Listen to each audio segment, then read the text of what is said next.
Hi, so basically, I don't actually normally do reviews on this channel, but because I've just watched, well, I watched it a couple of days ago, just watched the michel'le, Dr. Dre and Suge Knight, the film called Surviving Compton. Now, I just wanted to give my little 2 cents, my little two piece, okay? Because I was disturbed, honestly. So basically, michel'le grows up in the ghetto, whatever, and she grows up with a grandmother, and as they're walking down the street, they see a woman being beat up by a man, and the grandma says, "That's just what you've got to put up with as a woman." Like, if he hits you, then that's just what men do. Where, like, from the get-go, it's like she was already like screwed up from the start. Like, she didn't have no positive role models, she didn't have no positive influences in her life, so the odds were practically stacked up against her, and hence why, one of the reasons why she may have got into so much trouble as she did. So fast forward, she's in the mall, she's singing because she works at a retail job, right? So then someone comes in and he hears her and he's like, "Oh my god, girl, you sound so cool. You might want to come to the studio and record some songs." Okay, it didn't sound like that because it wasn't from New York. But anyway, so she goes to the studio and that's when she meets Dr. Dre. So they're all laughing at her because she talks like this. "And my name is michel'le, and I'm finna record some songs." So she speaks like that, and Dr. Dre and them are just like, "Girl, why you sound like Minnie Mouse?" Sorry, that's really rude. So basically, she talks like that because she speaks over her larynx, whatever that is. So she speaks over that, so that's why her voice is so high. So fast forward, Dre and Eazy-E are kind of looking at her like, "Damn, girl, you got it right." When she goes into the booth and she can actually sing, that's when they're like, "Damn, girl." So good thing she didn't actually like date Eazy-E or whatever, because we all know what happened there. So she ended up dating Dre, and Dre was blowing up her phone. Brr, brr. "Hey, girl." No, really, didn't say that, but he was ringing off her phone, and as the grandma was giving her the phone, over 3 weeks, she was wearing the same clothes. Yeah, we all clocked that. You could have at least changed the clothes, but whatever. She was wearing the same clothes as there was, pretending that it was over 3 weeks that there was calling her. Could have at least changed her hairstyle or something. Just got the same clothes with the same whatever.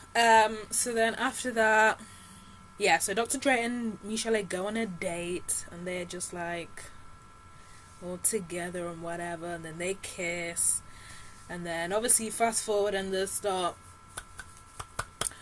you know what I'm saying, bumping privates, and that begins the relationship.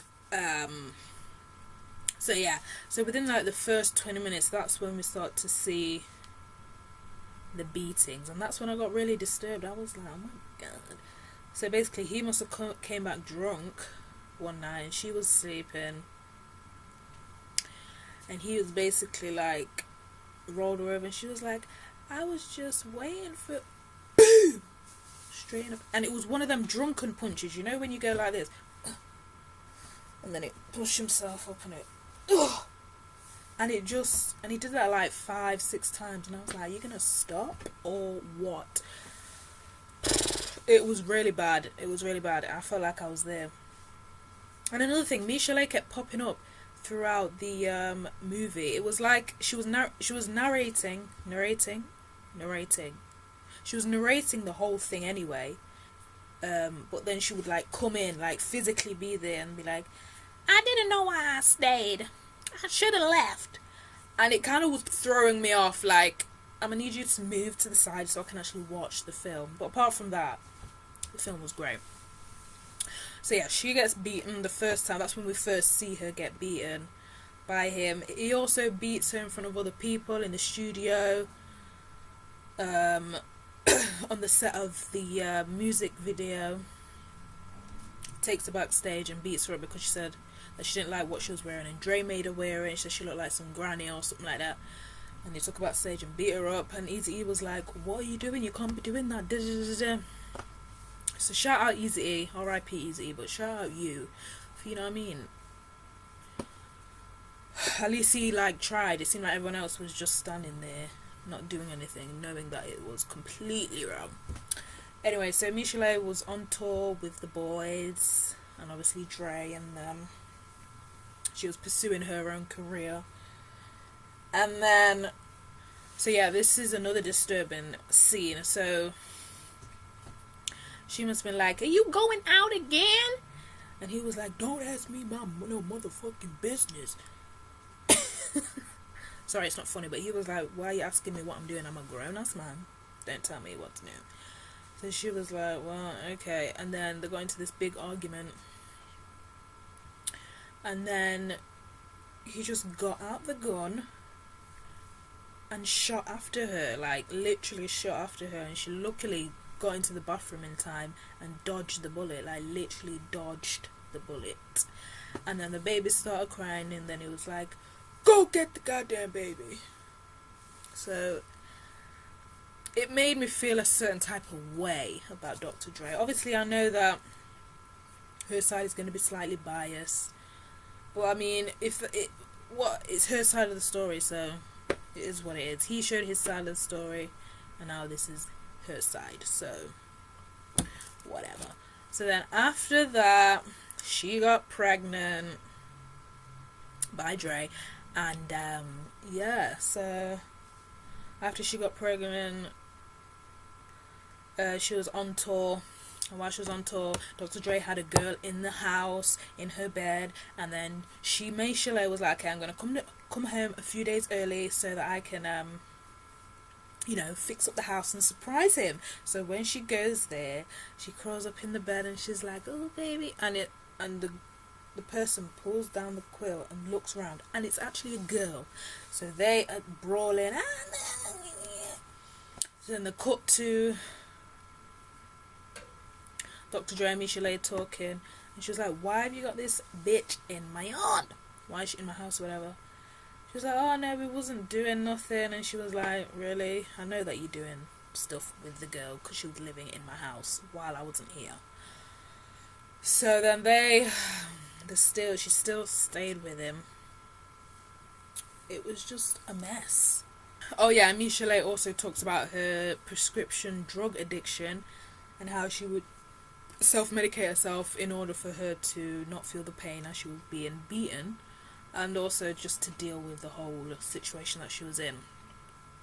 So there was this one occasion where she came up to the studio. She was high out of her face, and she was like, Dre, basically like it was a plea for help without her actually saying it. And he was like, I've got someone in the booth right now, so you need to like get up off me and leave me alone. I'm at work doing business.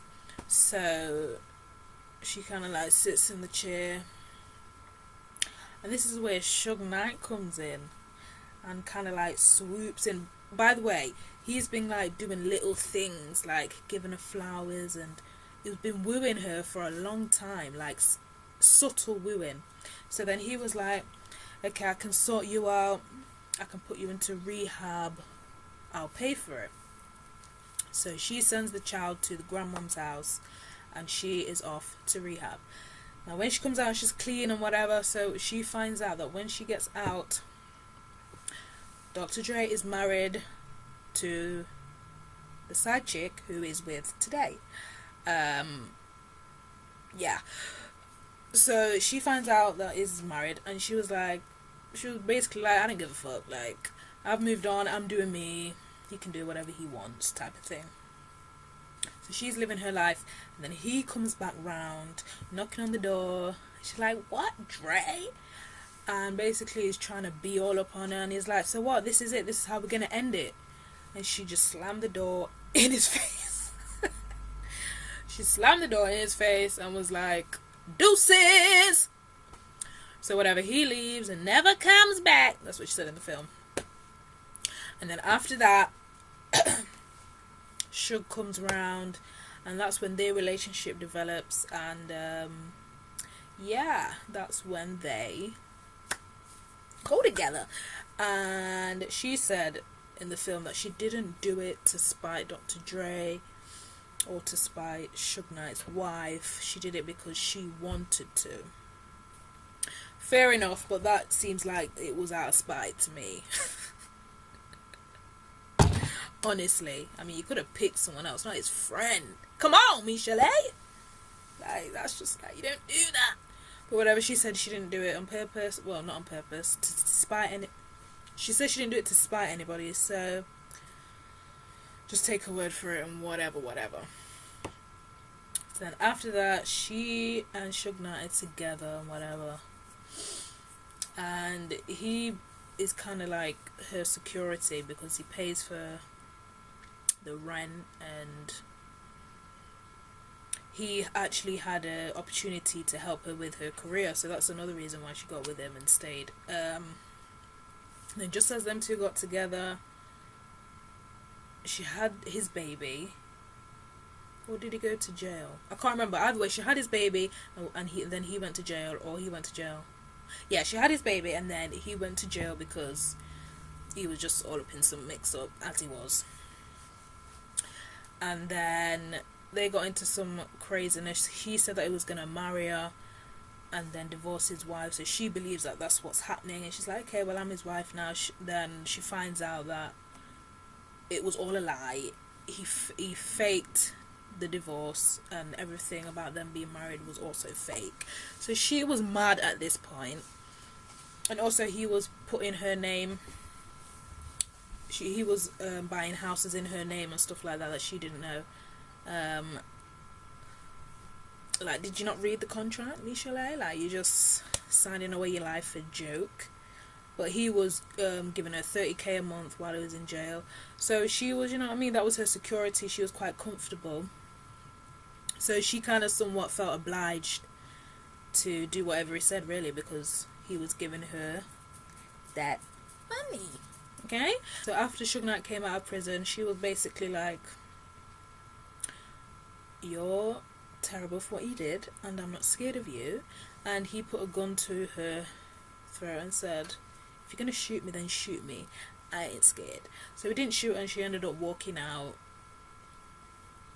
And then, yeah, and throughout that, michel'le kept coming in the movie doing her narration and talking about whatever this scene was. Woo! Overall, I felt like it was a good film. It released a lot of truth because I did not know. I mean, I've heard stories in the past about Dr. Dre hitting women or whatever, but I didn't know it was that deep. Like, it's really that deep, Dre? You really gotta do all of that? It was a lot. So yeah, the casting was good, I felt. Suge Knight was the same Suge Knight from straight out of Compton. Eazy and Ice Cube, I mean, it was okay. It doesn't take a lot to kind of emulate Eazy and Ice Cube. All you need is a curly wig and a hat. Like, it's not that serious. So, I mean, that was okay. The person who played michel'le, her voice was the same as michel'le, so that was brilliant. The person who played Dr. Dre, he kind of looked like Dr. Dre. He looked like a mix between Dr. Dre and Lil Romeo. And, yeah. So, yeah, I don't know about that one. I don't know where they got Tupac from, because that did not look like him. Sorry, but that Tupac, the person who played Tupac, no, it didn't even, a lot of the times it's not exactly what they look like, but how they embody the person. It didn't even have the aura of Tupac. You know when Tupac's just, it's got that aura? I wasn't feeling it. I didn't sense the aura from the person who played Tupac. Sorry. It just... wasn't for me. Who else was there? Yeah, that's about it, because there was only a few characters in there. So yeah, that was the casting. It was a really good movie, actually, really good. And I've heard that Dr. Dre is trying to sue Sony for actually releasing this film. I mean, what happens in the dark will always come to the light. So whether it be this week or 3 years from now, people would have found out. Like, you can't do things like that and expect people not to talk. And michel'le don't really come across to me as the type that would just be quiet, like, oh, I don't want to say anything because I don't want to, you know what I mean, ruffle his feathers, or I don't want him to come after me. And like, she'd just gone past that point. She was like, you know what, you could just tell she just didn't care. Like, this is what you did, okay, I'm gonna tell the world, and that's that. Okay. And I also think it's good that michel'le has actually put that out there to bring awareness of domestic abuse and how it's not okay, and how she went through all of that and she still managed to get through it and get her life together. She was on drugs.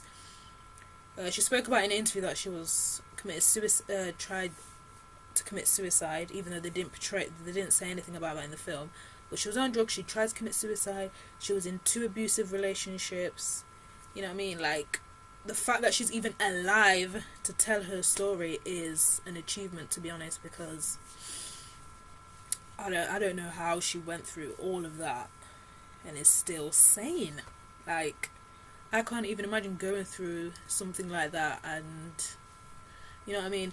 And a lot of the time for women, it's embarrassing to come out about domestic abuse instances because it can feel a bit embarrassing. It can feel embarrassing, like, you let him do that to you, what kind of woman are you, type of thing. It can be embarrassing that you actually let someone continuously do that. So that's why a lot of women don't speak up. But it's important to, if you don't want to speak up, it's important to maybe tell someone that you're close with. Well, if you had a grandma like her, then not her telling her it's okay. What? But it's important that you tell someone and work on getting your way out. Now, if this person is abusive, you don't want to just be like, I'm leaving, because obviously that can lead to more abuse. Maybe you should just plan on how you're gonna leave and don't tell him or her, because it can work both ways. It can work both ways. So if you're a man or woman in that situation, get out. It's important. That's why I really like the fact that she actually put it out there, like, this is what I've gone through and I've still survived. So round of applause for michel'le. And I wonder if Dr. Dre beats his current wife. I believe that people can grow up and grow out of things and mature.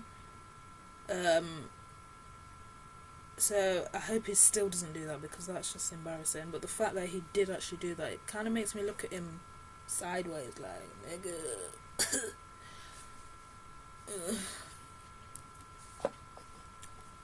So yeah, domestic abuse is not okay. Surround yourself with positive people. Not everybody is blessed to be born in a well-off home with two parents who love them. Not everyone's blessed with that. But no matter your circumstance, you can get out of any situation. Use your mind that God gave you. And, you know, you can do whatever it is that you want to put your mind to. Just don't get in those situations. It's just so scary, like, ooh. And you may think, oh, that would never happen to me. Domestic abuse can happen to anybody.